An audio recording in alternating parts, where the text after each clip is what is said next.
There are trails around our mountains here that these cows have been using for probably significantly longer than I've been alive. These cows are so well accustomed to these mountains that they know where the water is, they know where the apple trees are, they know where their favorite grass is. And now that we're starting to fence off all of the property between me and the other landowners, the cows are a little bit confused, I think. One of these trails goes straight through my property. That's what I just showed. It literally starts up above our house and comes out down by my lower gates. I decided it was time to do something about the cows for good. Now, the T-posts have been in place for the last few weeks since our friends Matthew and his kids came up and helped me put them in. Now, the higher side of the property, I carried these 90-pound rolls of barbed wire all the way to the top and then rolled them out, and that was about too much for me. So I'm trying something different with the backhoe here. My welder has a short in the head, so I barely was able to get it to burn into the bucket, but I thought I would weld a rod to the bucket just long enough to hold the barbed wire, and then I'd break the rod off as I needed to. So rather than carrying the entire roll all the way up the hill, I thought I'd pull the wire all the way to the top. Now, to be honest, it might have been easier just to take the entire roll and carry it up there.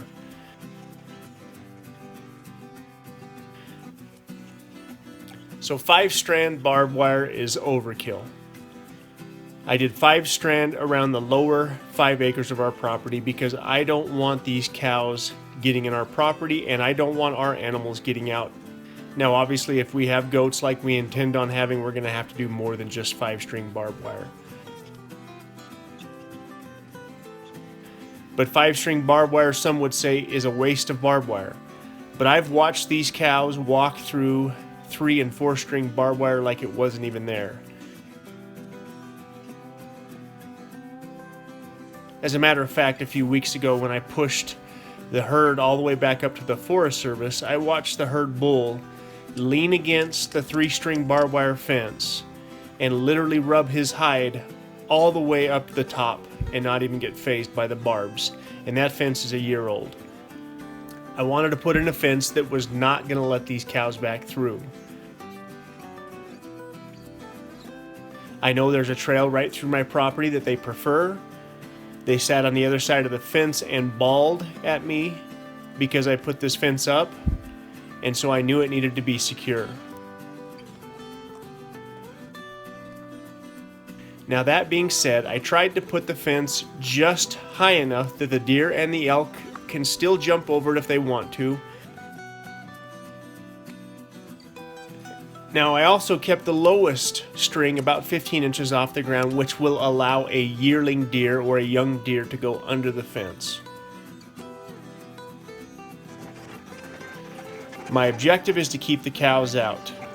The deer and the elk and any other wildlife we have up here, I don't have a problem with them coming through. I've seen a number of times where a deer has gotten hung up in a barbed wire fence and died. It seems to happen in a bad storm where they misjudge the fence and they get their flanks hung up on the fence and freeze to death. I've seen that a few times, actually. I don't want that to happen, but I got to keep these cows out. One of the necessary skills that I developed early on as a plumber is just improvising, whether it's improvising with tools or improvising with materials. I'm the guy that can take a pair of channel locks and do things with those channel locks that any mechanic would cringe, but I know how to get things done, and I'm basically doing the same thing with this strap here. Now, believe it or not, I'm actually using fencing pliers. It's the first pair of pliers I've bought new in a long time. To have the gate secure with locks on it, to have all the fencing done, makes me feel a lot better about things. Now, I said something in my last video that I think I wasn't very clear about. I made it sound like I was somehow or some way threatened by having out-of-state hunters coming to Idaho and hunting, and I'll tell you that's just not the case. I'm a huge advocate for public lands and the usage of public lands by the public. I guess I'm tainted by growing up in Phoenix, and I have my guard up a little bit in regard to everything. especially being a father of 5.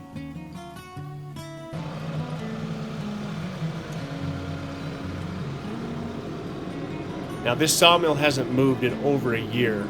During that time, it has become a safe haven for a dozen wasp nests. Rather than spraying them with some chemical, I just got the propane torch out and took care of them as quick as I could.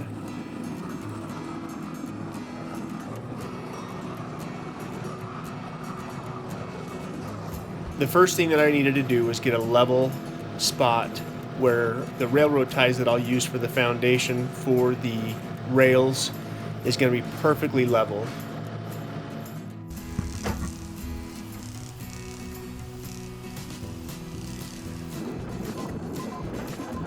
I'll use the laser level to shoot this, but I figure the rails are 20 feet long.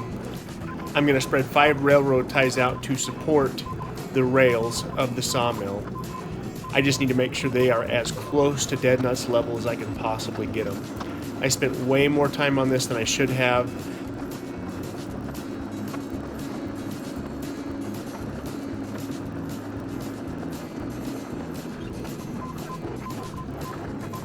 I drilled holes in the railroad ties and took some rebar that I had laying around and drove it down into that hard clay.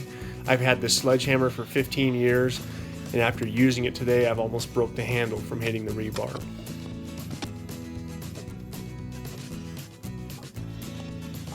The clay is very, very hard. This shouldn't go anywhere, but even still with my high lift jack, I can adjust it as needed.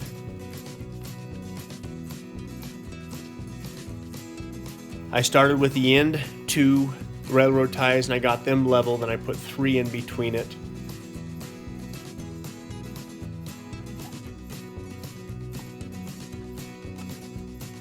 In my opinion, having the ability to mill my own timber is a game changer.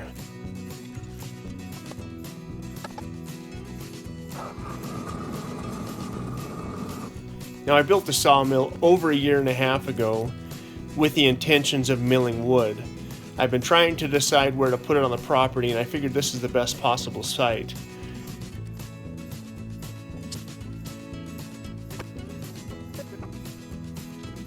About 150 years ago, there were books that had lithographs in them of all different places in the West. They seem to be used to promote immigration to the West.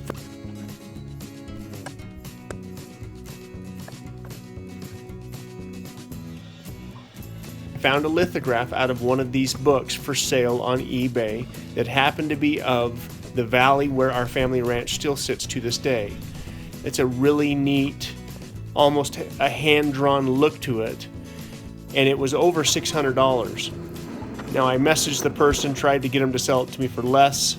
They said it was very rare. They said the book itself was over $10,000, and they wouldn't come down on their price.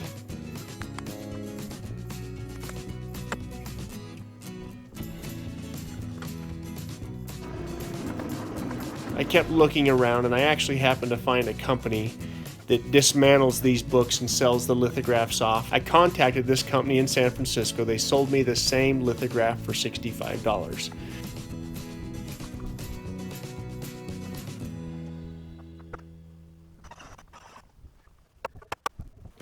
Now, the reason I say this is on that lithograph, it shows the location of the old sawmill over there that was used to build all the early pioneer homes.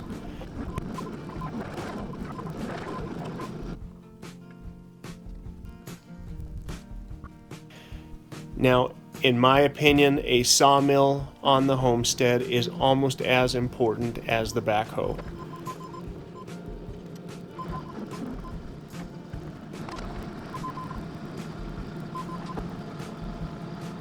I hope to use this. I hope to go and get as much timber as I can. There's so much standing dead bark beetle timber around here that it's a shame not to use it.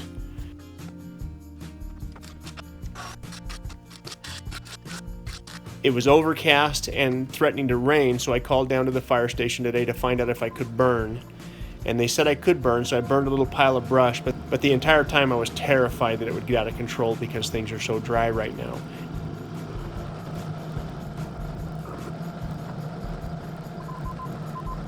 if I can do something to make some of that bark beetle wood go away and use it for the house, use it for projects, there's a million uses for wood. I hope to have a pile of a couple hundred lodgepole pines, as well as spruce, as well as Doug fir, just waiting to be turned into projects. Now, the one issue I had with the sawmill was the motor. The motor came off a generator, and it was a constant speed motor, and I never could get it to quite run right. I bought a 13.5 horsepower motor from a friend of mine here in town that was brand new, that should be perfect for this. It's even got a battery start on it. I'll install that motor in the next day or two, get the battery, and get this thing fine-tuned and ready to go to work.